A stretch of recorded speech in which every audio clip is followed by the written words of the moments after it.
Elementary and Bridge Extension, and we are here to talk about umbrellas.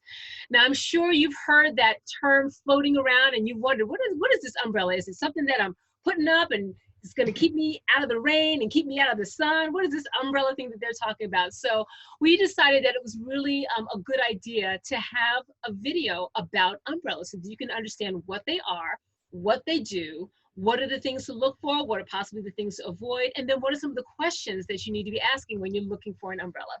So we'll go ahead and get started with the definition. Nicole? Okay, so an umbrella, according to the state, the Maryland State Department of Education, is an organization that's registered with the State Department of Education that provides homeschool oversight for families who educate their children at home. Okay, that's simple enough. COMAR, which is what we call the State of Maryland's homeschool code, allows for 3 types of non-governmental entities to provide homeschool oversight to Maryland families. So here's where all the jargon just comes into play. It's a non-public school with a certificate of approval from the Department of Education, a church exempt school, or an education ministry of a bona fide church organization. So what does that mean in a nutshell? An umbrella is an organization that serves as a mediator between homeschoolers and the state. It is an organization that you would join as a member organization, you would join to provide your oversight in lieu of going to meet with the county representatives. So each county has a homeschool office. If you don't join the umbrella, you meet with the homeschool office to do your oversight. But if you join an umbrella. So Kim and I are going to tell you all about what it means to join an umbrella, what umbrellas are. Exactly. And so just like Nicole said, a lot of times these umbrellas, you'll find they're just standalone groups. Sometimes they're affiliated with a co-op or a tutorial, but their job basically is to report to your LEA, your local educational agency, that you are or are not fulfilling that requirement of COMAR to provide regular and thorough instruction. So one of the things that they're doing with that is that they're the entity that you go to when you do your reviews. So one of the other videos that we're going to have later on is we're going to talk about how to prepare for a review, be it through an umbrella or if you're going to go straight to the county, because we want to be able to show you some ideas of how to get yourself prepared for that, because you will need to provide some sort of documentation, some sort of way of demonstrating that you've done regular and thorough instruction. So, Nicole, anything else about that in terms of what they do? Yes. So, and people often wonder how exactly, or what does the umbrella, what is its position with regards to being a mediator between homeschoolers and the state? Mm-hmm. So basically, you still have to fill out your letter of intent. The state still needs to know that you need to notify them, let them know you're going to be a homeschooler, and then there's a space on that form that where you indicate that you're going to join an umbrella. At that point, then the umbrella is responsible for providing your oversight, which we'll talk about a little bit more, but also they're responsible for reporting to the state on your behalf. Okay, so when you think about the umbrella reporting to the state on your behalf, you need to know that one of the things that umbrellas do is charge a fee. Okay, and because they charge a fee, this is where another reason why this video is important is because for some umbrellas, providing oversight is really a money-making venture. So you need to have some idea about what you're looking for, because in a sense, sometimes choosing an umbrella becomes a buyer beware kind of a situation where you need to make sure you know what your money is going to, or at least why you're paying that, what they're providing for you, basically.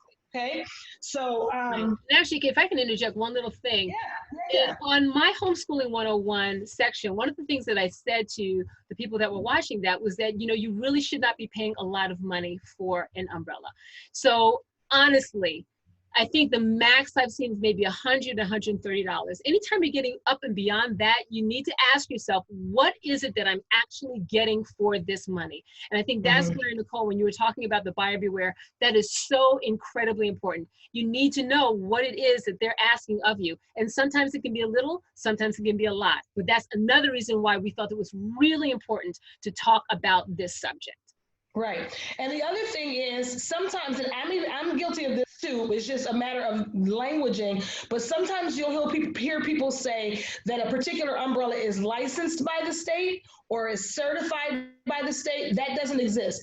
Homeschool umbrellas are registered with the state, and there's some very basic criteria that they reach, that they have to, maintain to be registered with the state. They have to be affiliated somehow with a specific kind of other group. So they have to be a church exempt school.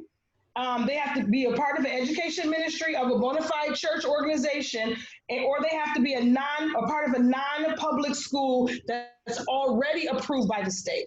So those three things are what qualifies something as an umbrella. But in terms of the guidance they give you and the direction they give you, what they're asking you for and all of that, the state does not regulate any of that. And you'll see as we go along a little further, that's important to note, because sometimes they have access or the ability to do some things with their requirements that the state doesn't require. Okay, so let's get into it. Right.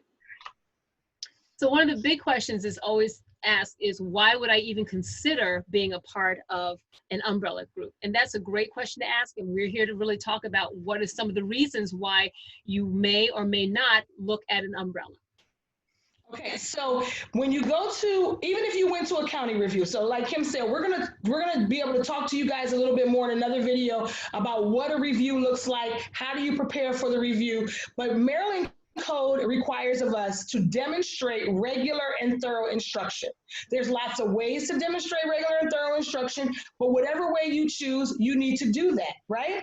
So one of the things that umbrellas do is they are the group that looks at your instruction, right? They look at what you bring. They look at what you're saying. This is what my child did for math. This is regular and thorough instruction for us. When you're looking for an umbrella, when it comes to why you choose one, right? We're talking about why you choose one. When it comes to why you choose one of the first things you need to think about is, because umbrellas cost money and the state doesn't, or going to your county doesn't, why would I pay for something that could be free? So if the umbrella provides oversight and the county provides oversight, what would make me want to choose an umbrella for a fee instead of the county for free? Okay? A few things that you would think about, and Kim and I were talking about this before. If you have littler kids, a county review would be easy. You bring your workbooks or whatever it is that you're showing, and you demonstrate instruction. Typically, that means you have a few samples of each of the coursework that the kids have done, what books you may have read. Let's say maybe you have a kindergartner and you're working on community helpers, where you have a list of books you read for community helpers. Those kind of things are really easy. Unless you are a way out of the box homeschooler, like you're doing something that's completely, I would say it's hard to describe, and especially if you are not really convinced that it will be considered regular and thorough yourself, or you have already found that the county that you live in is known, which you'll learn by interacting with other homeschoolers, that the county that you live in may be known, and I say notorious, for having animosity toward homeschoolers, because some counties in Maryland, unfortunately, the reviewers are just difficult for difficult sake. Right.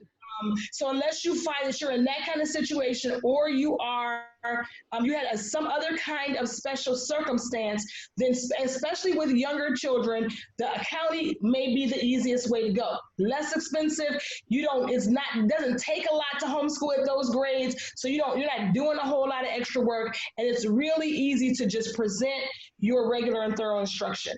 Another caveat to that, other than being way out the box, like if you're an unschooler or something like that, would be if you have some kind of special need in your family, and maybe your student had an IEP, or if they went to public school, they would have an IEP, and you've chosen to do something different than what the school might have wanted to see, whatever would happen in public school, or also if you have a special needs child. Let's say, for example, your child is 13 and on the autism spectrum and working at like a second grade level, and you're concerned about how the reviewer will look at your work because your child is doing second grade. A homeschool umbrella, supervisors and reviewers tend to understand that a little better than the county, because for one thing, the people who work for the county typically are not homeschoolers. So they don't understand the wide range of how we work. So if you're off the beaten path, or you don't have the kind of structure or the kind of ease of explanation that some families might have, then that might be a reason to choose an umbrella. And so those are reasons you might want to choose an umbrella. And then another reason I was thinking, Kim, that was one of the reasons I joined an umbrella when we first moved back to the state, was we moved in the middle of the year. Right. And I was not ready for when my next review was going to be. So I moved in the middle of the year to Montgomery County. My daughter was a freshman in high school, and we were just getting set up. We were not going to be ready for a review coming from a non-reporting state to Maryland. We were not going to be ready for a review in 3 or 4 more weeks. So I went ahead and joined an umbrella, because here's the thing. Several umbrellas, many of them, only review once a year. So that meant that I had all the way until May or June to get myself together, get my homeschool organized, find our specials, her art, music, and PE and all of that. So I had something to review. When I lived in New Jersey, I didn't have to do all that. Came to Maryland, and they were requirements, and I wasn't confident that I was ready to meet with the county. So that's another reason why you might choose an umbrella. Right. Another thing people tell me too is sometimes people want the structure. So I talked about getting out of the box to get into an umbrella. Sometimes people want to be in the box. They need the structure. And I'm not talking about scaffolding as a support. I'm talking about they want guidelines. They want people to say, this is what regular and thorough instruction is. This is specifically what your child should be doing. This is what books you should read. And some umbrellas impose that. So that might be a reason why you might want to be a part of an umbrella that imposes that. And so those are reasons why some people choose umbrellas as well. Right. And then especially when you're hitting into the high school area, once you get into that lane, for lack of a better word, that is a good time to start really searching out umbrella groups, because at that point you really are looking, am I meeting am I checking the boxes? Am I checking those requirements that are required by the state to be able to have my child graduate? And there's a number of umbrellas that will provide diplomas. Some of them are going to do graduation exercises. There's some that do proms. There's so many opportunities that your child can take part of as being a part of an umbrella. But again, as Nicole said, it is so important for you to do your homework, because one of the things too, when you're in that high school range and you're going on that road and you're homeschooling through high school, yeah, there are certain requirements that you're going to have to meet.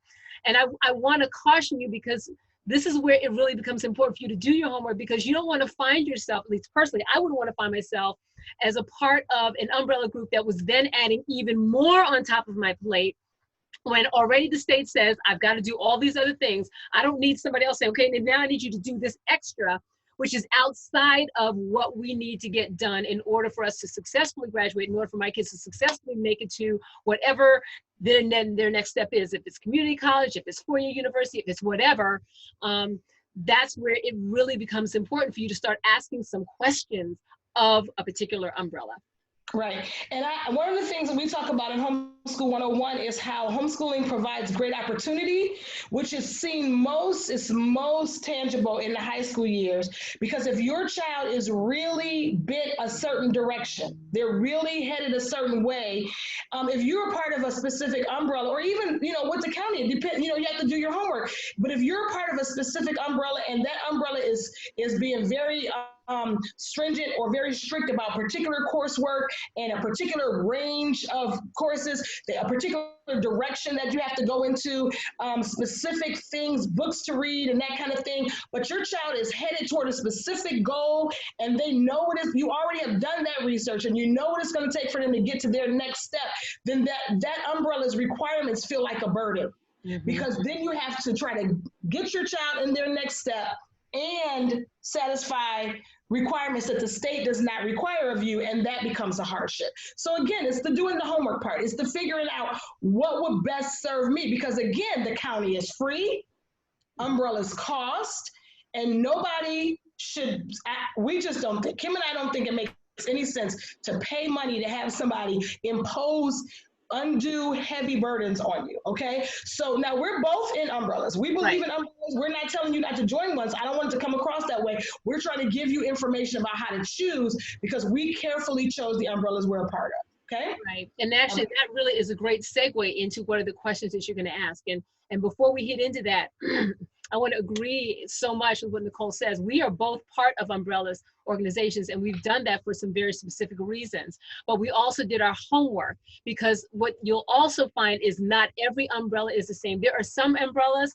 that are wonderful, and they're very flexible, and they will look at what you're doing, and they really take you into consideration and what your family needs and the like. And then there are others that, well, they aren't. So right. I think that's where it also really becomes a great benefit for you to have in your arsenal some questions that you want to go in there asking. So Nicole, I'm going to have you go at it. What are some of the questions that as homeschoolers need to be asking when we're looking at an umbrella group?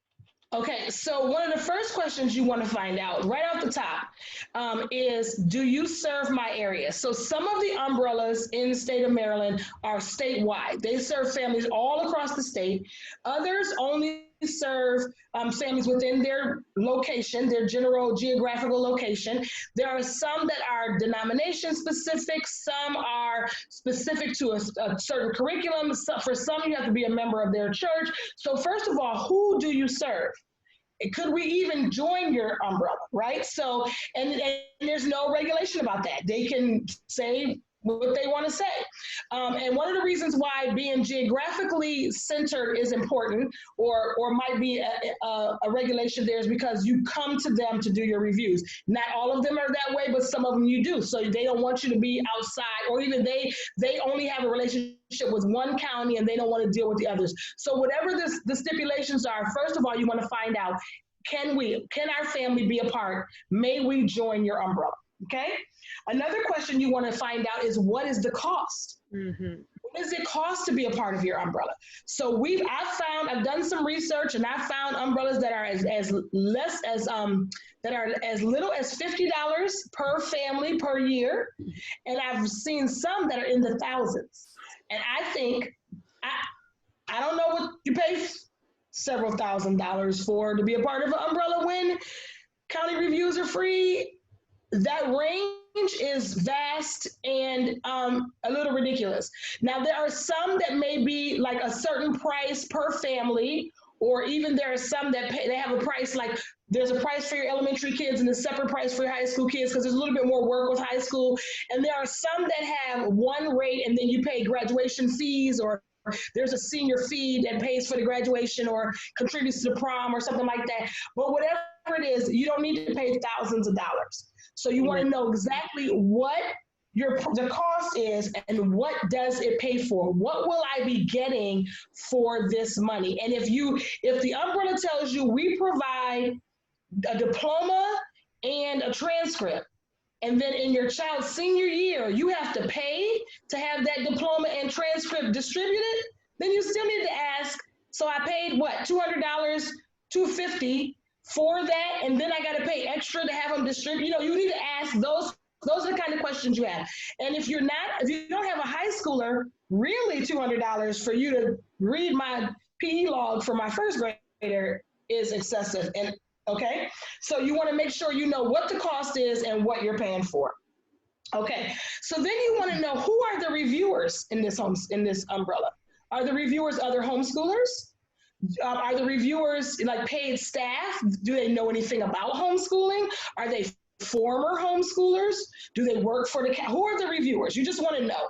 You want to know who the reviewers are. And you don't need to know like what's the reviewer's name, not that necessarily, but you want to know like what's their background? What are they bringing to the table? Because you really want to know what makes you qualified to look at my stuff, basically, right? How do you determine what is regular and thorough instruction?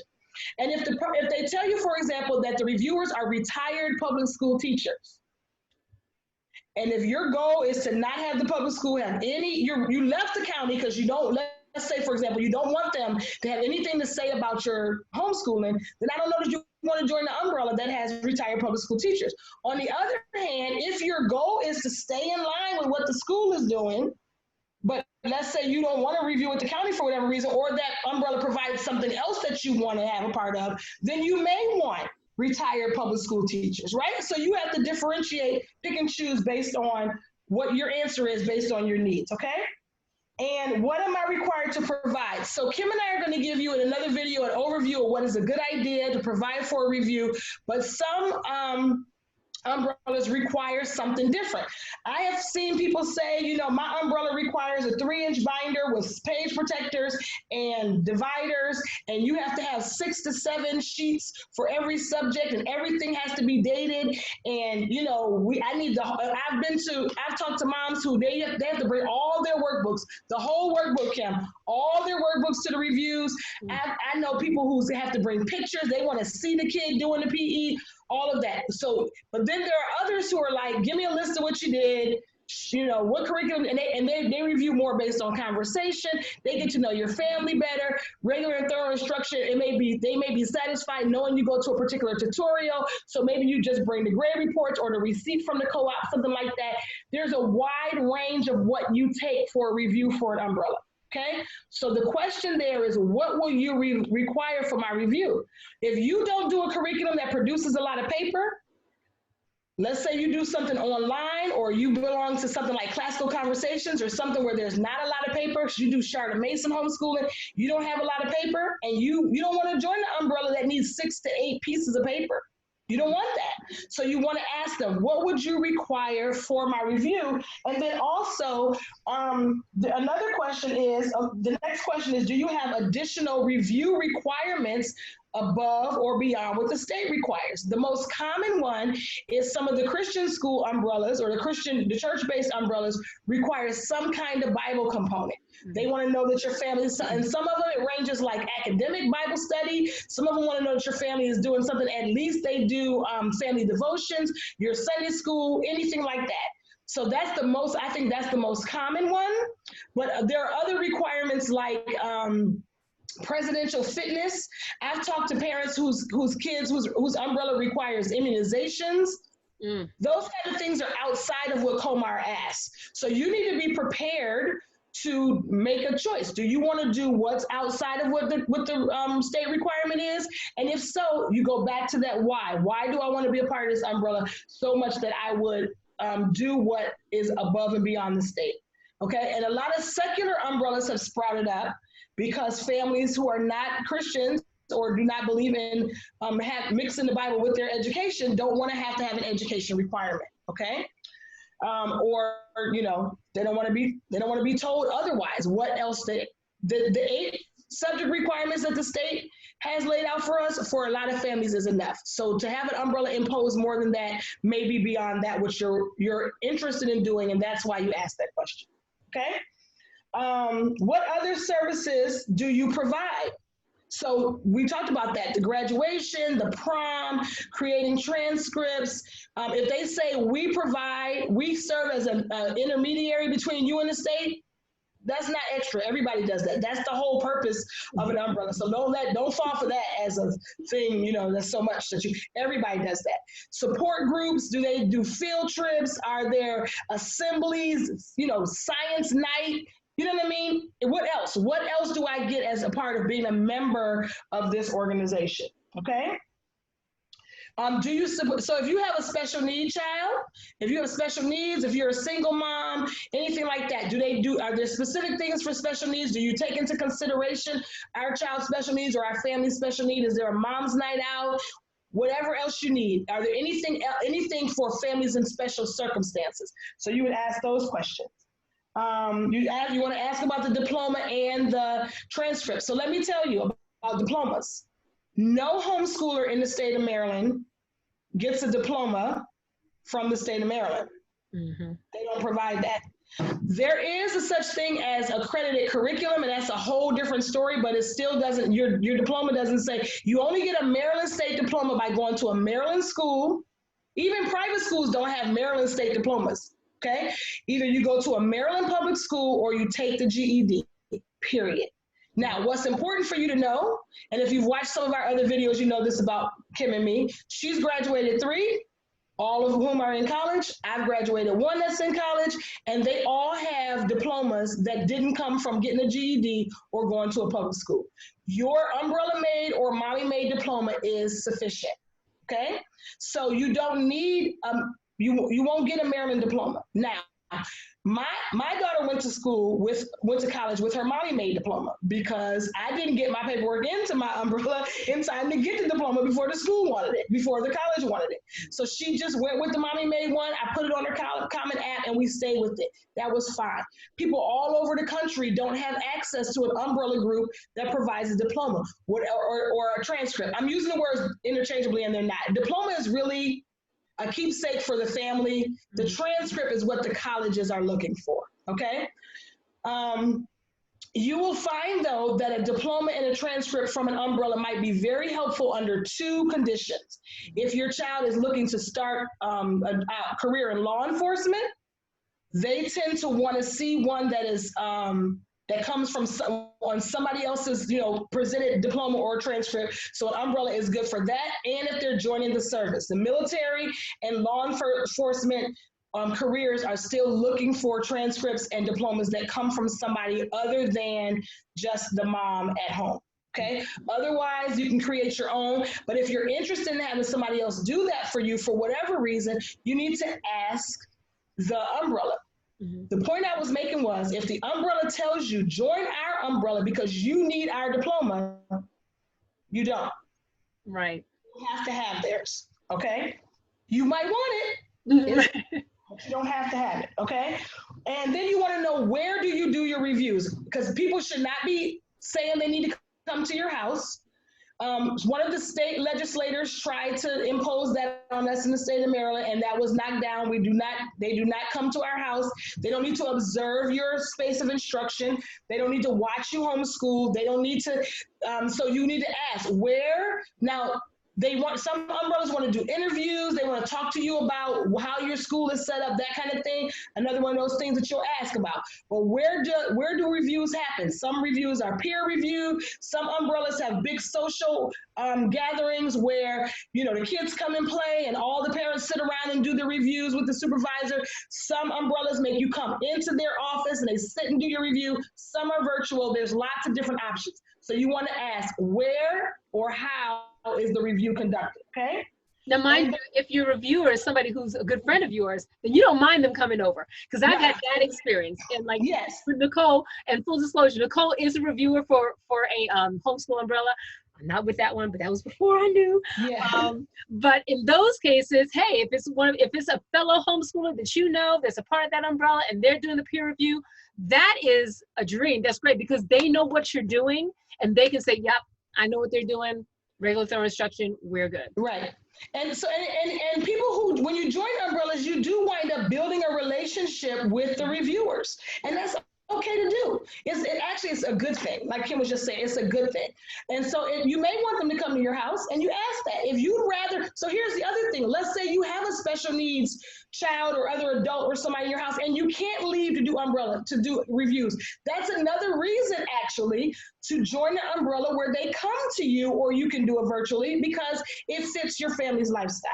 Okay, so we're not making a judgment on either way. I think our biggest judgment is, if we're going to make a judgment, is don't subject yourself to have things imposed upon you that you don't really want or need, and don't spend too much money.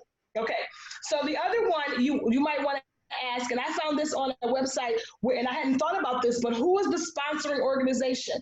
Like, who is really the sponsor of this umbrella? Some umbrellas are really, really clear. Mount Oak Church umbrella. Well, clearly Mount Oak Church is the sponsor for that umbrella. Churchville Christian School, clearly Churchville Christian School is the sponsor for that umbrella. But then there are others where you don't know. You don't know who is the sponsor. And you might want to dig a little deeper and find out who the sponsor is, because you don't want to affiliate yourself with somebody who you don't agree with their theology or their principles, especially if like, for example, if you want to join a Christian umbrella, but you have this denomination, distinctions, then you don't want to join an umbrella that belongs to a church or something you don't agree with their teaching. You might, but you might not. Some people care, some people don't. Well, you also also don't want to be careful. Like, for example, if you are more of an unschooler, and you find some of the umbrellas that are more designed toward that kind of review, then you want to make sure that your thoughts and your beliefs align with that group. Now, for some people, it doesn't matter at all. I'm not going to do anything else with this group, but have them review me, and that's fine. But you may want to just make sure you know who is the sponsoring organization, okay?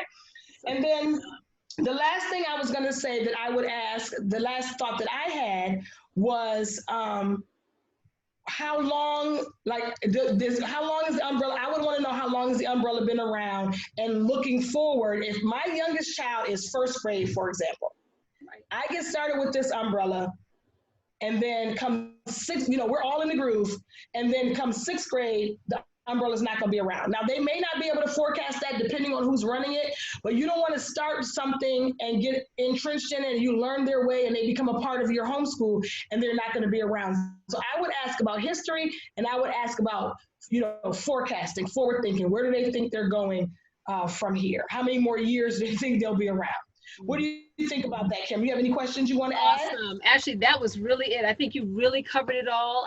And again, that was really the purpose of this workshop, was really to help everyone that has had any questions about umbrellas to really wrap their brain around what is an umbrella, what does it do, what are the things that you need to be asking, because at the end of the day, you are the buyer. You're the one that's going to be spending the money, whatever money that is. And so you really want to have these questions, and you want to be asking these questions. You want to have good answers to these questions so that you can make an informed decision. I think at the end of the day, what we desire to do is empower you to make really good decisions that will meet the needs of your family. And every single family is different. Every family has very different needs. So as much as we can help you to get the information that you need to craft the homeschooling that is going to be what is going to minister to your family and going to meet the needs of your family, that's really what we're here to do. Right. Because our goal is to help you enjoy your journey. So you may not journey with us along this road. That's fine. We are pro homeschool. We love homeschoolers, and our goal is to help homeschoolers. So all of the umbrellas that are listed on the Maryland State Department of Education website, we're going to put a link at the bottom of this video, so you can go there and look at the long list and figure out if there's any of them there. One other really good source of information about umbrellas is in the Maryland Homeschoolers Facebook page, because over there on Maryland Homeschoolers, we talk about umbrellas all the time. But I would just encourage you to make some phone calls. Ask some of these questions. Maybe we can even make a document with the questions somewhere on our website. Ask some of these questions. Ask them, what is it? Figure out what it is that would make you want to join this umbrella. And I'll tell you something. One thing that distinguishes homeschoolers, like if I was to say in 2020, what we are finding a lot with homeschoolers is that there's homeschoolers who take the time to really think things through. They count the cost, they do their research and that kind of thing. And then there are others that just dive in. If at all possible, and you can do some of this research, we encourage it so much.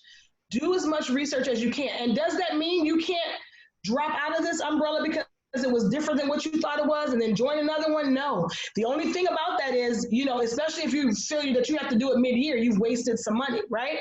But otherwise, at the end of every year, you can change to another umbrella and go back to the county and join another umbrella and go back to the county if you have that kind of flexibility. What we would like you to do is make very informed decisions so that you can make a great choice for your family, because we want your homeschool to be great.